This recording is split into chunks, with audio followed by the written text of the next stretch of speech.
This is a one-piece tracking suit. It's fun, it's fast, it's amazing to fly. I have hundreds of jumps on that thing and I freaking love it. Yet, I'm gonna tell you not to jump it. Just not yet. I'm doing that video for two reasons. First, because I get asked often by beginners what is the right number of jumps to start flying onesie. The second reason is that the popularity of the onesies is creating a new generation of jumpers that transitions too quickly to the big suits without being ready for it. And I think it's a dangerous trend. To understand what we're talking about, I'm first going to define what's a one piece. I'm not going to talk about the first generation of one pieces because they weren't that performant and they were quite difficult to fly. Great performance have been made by great flyers, of course, but for the average jumper, it was not that easy. With those kind of suits, you were still flying your body. I'm talking about the new generation. Onesie Power, Mono, Mutation, Alpha, Pala, you name it. Big suits, really performant. They're big, okay? This is my Onesie Power on top of my Strix 20, which is already a decent sized wingsuit.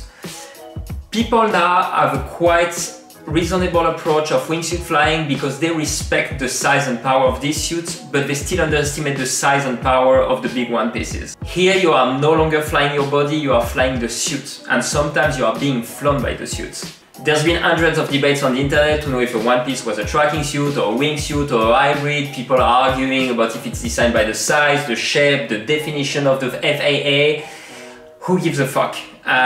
Call it how you want, I'm just gonna tell you how it affects your jump.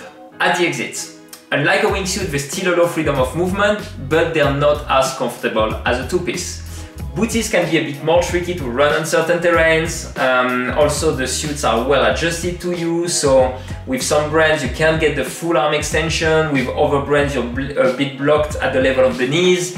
And I'm not targeting any manufacturer because every suit comes with its little inconvenience that makes it less comfy than a two-piece.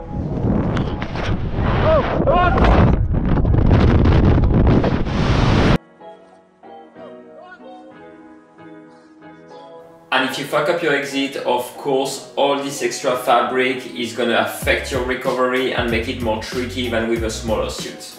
In flight, they are like little wingsuits. Everyone remembers James' infamous comment about tracking suits being shitty little wingsuits. Well, at the time it was a bit unfair because he was talking about two-piece tracking, but now with the new generation, it's kind of accurate. The only thing is that they're not shitty, they're actually really performant. Just to give you an example, with my Onesie Power, I easily get a 2.2 glide ratio at a speed of 210 km an hour, and with my Havoc, I'm stuck at 135 km an hour and I struggle to go over 2 of glide ratio. You are flying something that has power.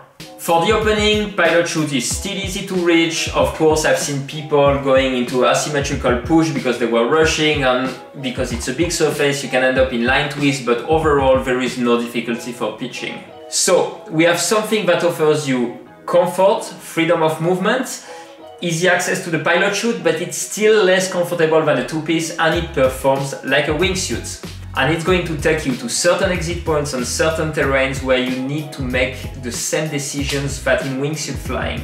Because with these suits you are no longer just tracking away from the wall, you are flying lines. My opinion is that in terms of progression we should give it the same respect than a wingsuit. I'm concerned to see people with really little experience wearing those suits, and I'm shocked when I see people transitioning directly from slick to one piece, or sometimes even worse, beginning based directly in a onesie. I hear a lot of people telling me, oh, it's okay, I'm gonna do a lot of skydives with it.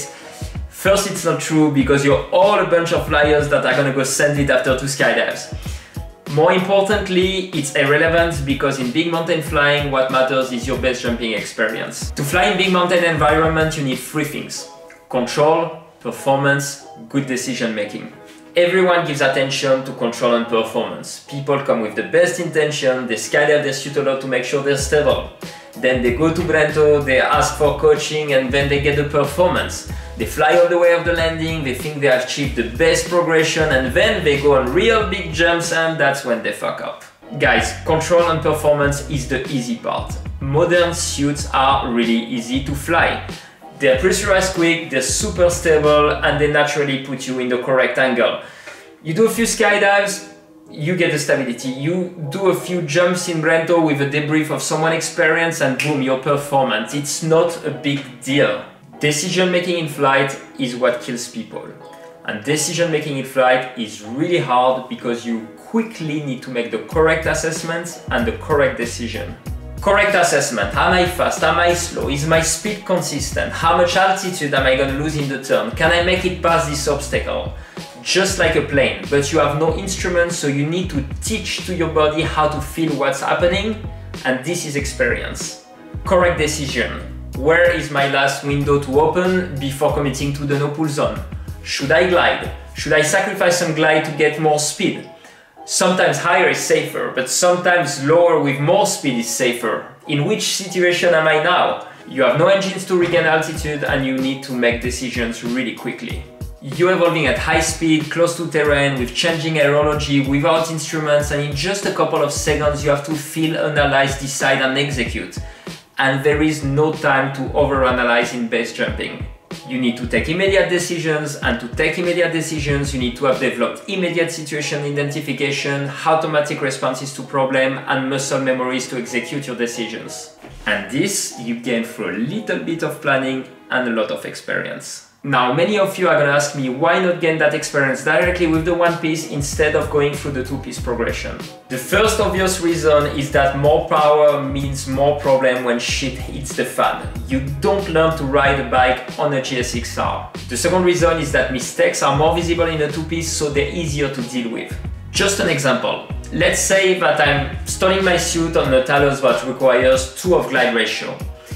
With a two-piece I have a vertical speed of 50 meters per second, so I can easily see a ground rush.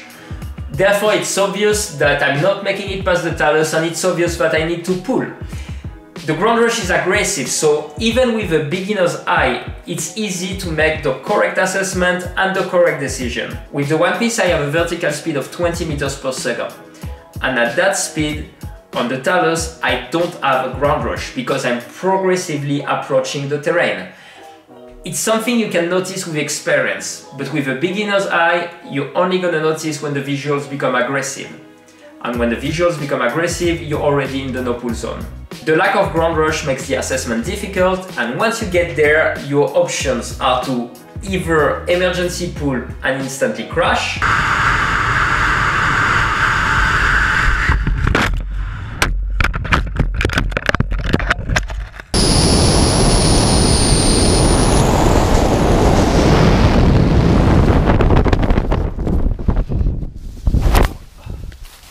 or dive harder into hardcore terrain flying to try to pick up some speed and clear it.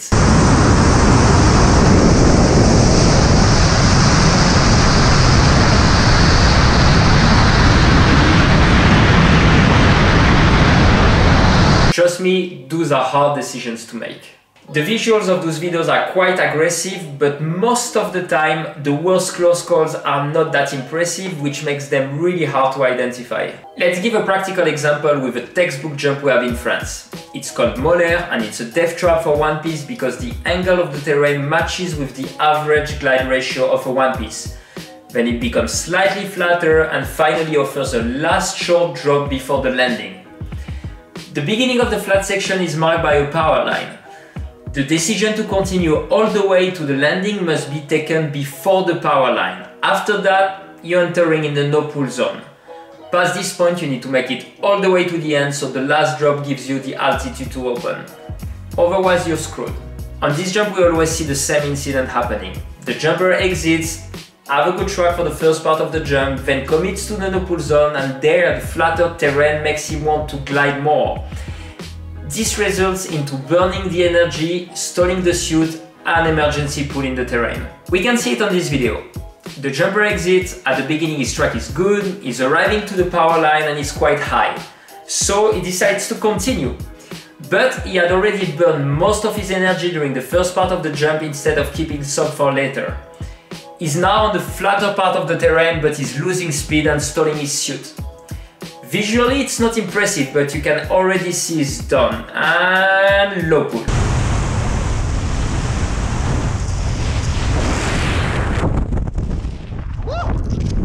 If you pay attention to the landing, it's already a low pool with just 9 seconds of canopy ride. But on top of that, it's still on the higher part of the terrain, just a few meters above the ground.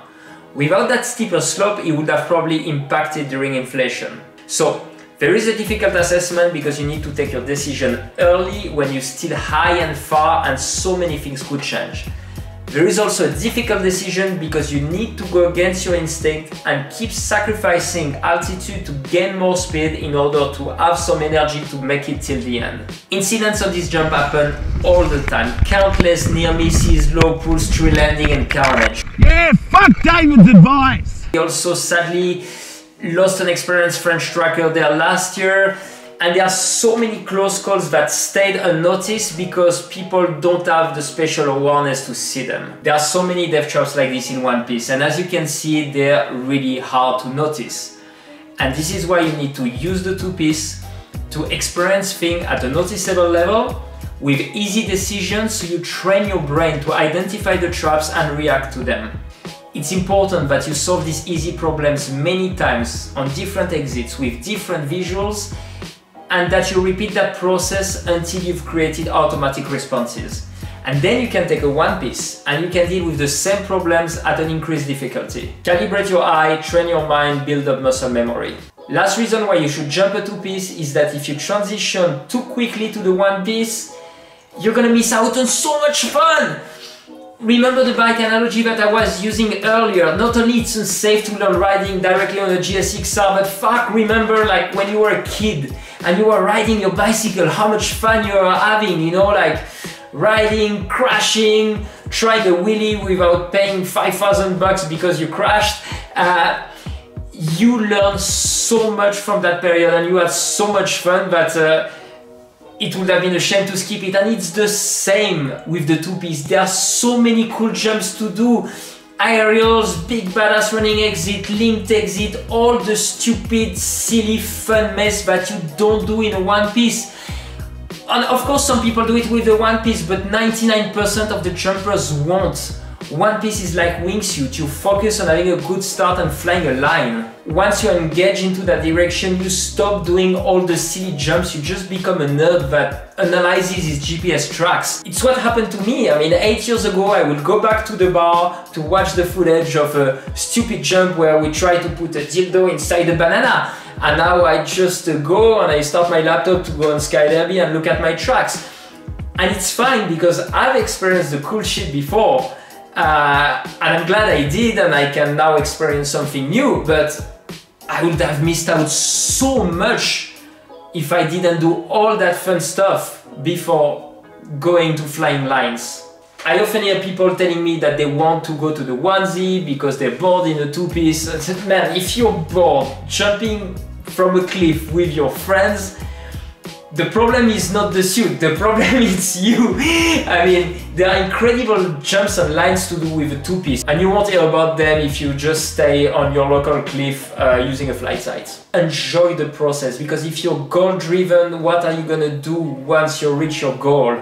You learn a lot from doing amazing things and you create amazing memories. Don't miss out. Now the main question is, when do you know you're ready for one piece? I don't like putting a number of jumps because I don't think it's relevant. Someone with 200 tracking jumps from different exits will be probably more prepared than someone with 400 tracking jumps who's done only Lauterbrunnen. Let's not measure it in jumps, let's measure it in ability. At the exit, you must be comfortable with all kind of exiting style. Poise, 2 feet, 1 foot. Left and right, running exit, uphill, downhill, on the flat, on rock, on dirt, on all kind of terrain. You have to be capable of doing a solid push. You have to be capable of jumping on someone else's counts. Be comfortable in the base environment. When I see people in Brento wearing big tracking suit and climbing down to the little potato rock to put their toes on the edge, I think they have more important and more urgent things to learn than flying a big suit, okay? You have to learn to walk before you run in flight, and this is the most important. You need to have jumped and flown in different environments so you can experience different type of visuals and decision making. Go to Lauterbrunnen, vertical cliffs, flat ground. Then you go to Borneo in France, where it's vertical at the beginning, but then you get a talus of 45 degrees, which gives you instant feedback on your track. It's amazing to learn and improve your track in two-piece. Then you go to a bit of a harder jump, Tête Louis-Philippe in France, which has a flatter talus, which forces you to start early and start introducing a little difficulty in the decision to pitch. Jump somewhere where you need to make turns. Go jump the Eiger or other big mountain jumps because they're going to teach you how to maintain the speed during the whole flight instead of just like diving and flaring that people do when they spend too much time in Lauterbrunnen. Also be capable of dissociating your head from the rest of your body. You need to be able to turn your head all around, say hello, smile to your friends, all that while keeping your flight direction. If you have tunnel vision and you can only look where you're going and don't see what's happening around, you're probably not comfortable enough to move to the next level. Doing all of that properly is going to take you at least a couple of hundred jumps and you won't have time to get bored. People who do that are proven to be better and safer trackers, and really often they hear about some jumps that makes them stay for an extra season of two-piece because they're not done with the fun. Also, don't forget to acquire more knowledge. Stay hungry for information, read incident report, read Top Gun Base, share beers with experienced flyers, listen to stories. Don't rock up with your onesie without knowing the 101 of flying.